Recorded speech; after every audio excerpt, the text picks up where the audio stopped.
Welcome to day 9 of the 30-day Talking to Camera challenge. Another day, here we go.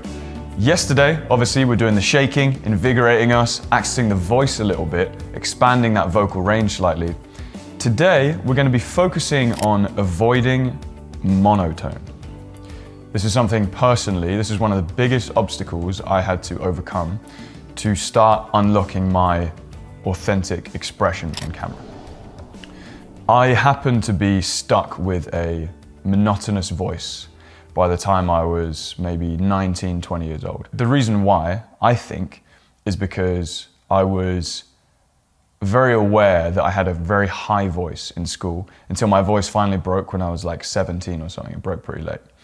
So I would always go around with this high, squeaky voice, and I was just really embarrassed by it because all the other guys in my year already had low voices. And so by the time it finally broke and actually got quite deep, I was really, really set on making everyone very aware of how deep my voice was. And what happened is that I ended up just talking like this the whole time.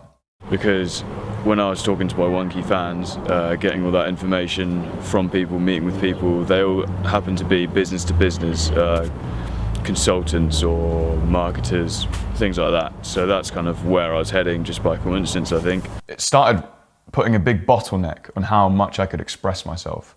And it slightly kind of repressed my self-expression. My story aside, many of us today are stuck with pretty monotonous voices for whatever reason it might be. So this exercise, we're going to be breaking out of the monotone and improving our vocal intonation. What this is going to look like is exaggerating. We're going to exaggerate how we might speak in terms of expanding the range of our voice.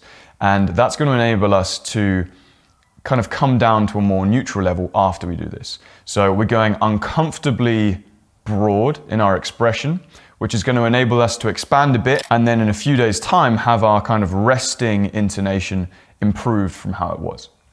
So what this might look like is, right now I'm talking like this, and I can kind of notice that my voice is going up in pitch sometimes and then going down in pitch sometimes. And that's quite interesting. So what happens if I expand that? Well, then my voice might go up in pitch sometimes, and then it might go really down in pitch sometimes. And so if I start really talking like this in a way that's much more exaggerated than I normally would, then I can feel my vocal range is really going quite high, and then it's going quite low.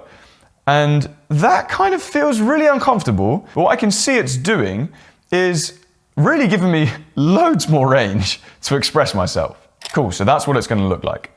This is going to be really awesome for those of you who are stuck in monotone and monotonous voice.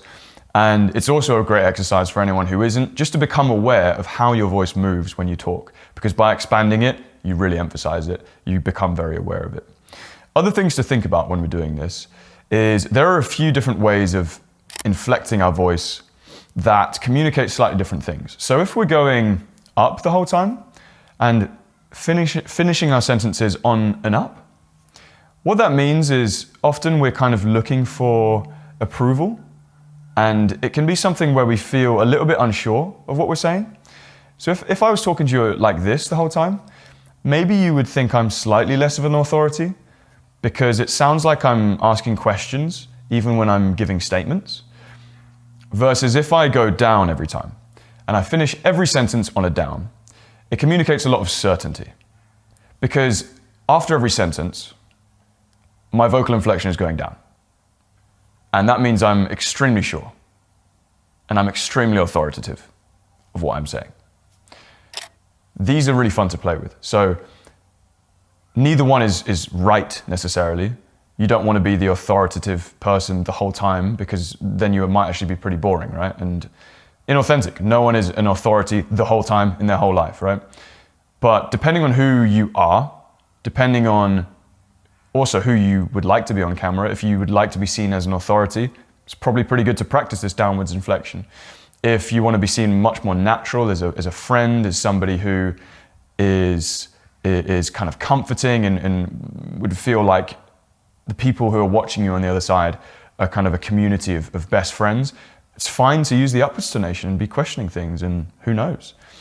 But just being aware of those two things, playing around with them, see which one you naturally do, maybe countering that with the other one, can be really interesting in this exercise as well. And when everything is exaggerated, it can be pretty fun. The final point here is to just try and match your intonation with your sense of inner expression.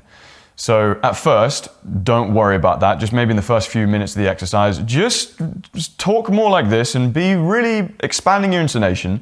But then at some point, try and feel if you can match that intonation with a feeling. So see if you can, if actually when you are expressing yourself higher and maybe in a higher register, does that kind of connect with your heart a little bit? Does that connect with any emotion in your body? Does that connect with some kind of expressiveness? Or does it just feel like you're being silly with your voice and making weird noises? Just be aware of that. And it's absolutely fine if you don't find that connection, but just start looking for it. Start this process of looking for it, because we're going to be leaning into that a little bit more in future modules, future exercises. So with that said, practice that a little bit for a minute or two just before recording. Press record. Do the exercise 5 to 10 minutes. Obviously before then, do your favorite state exercise to warm up. And there's no specific talking prompt for this video. Talk about whatever comes to mind. All right, with that said, I will see you tomorrow.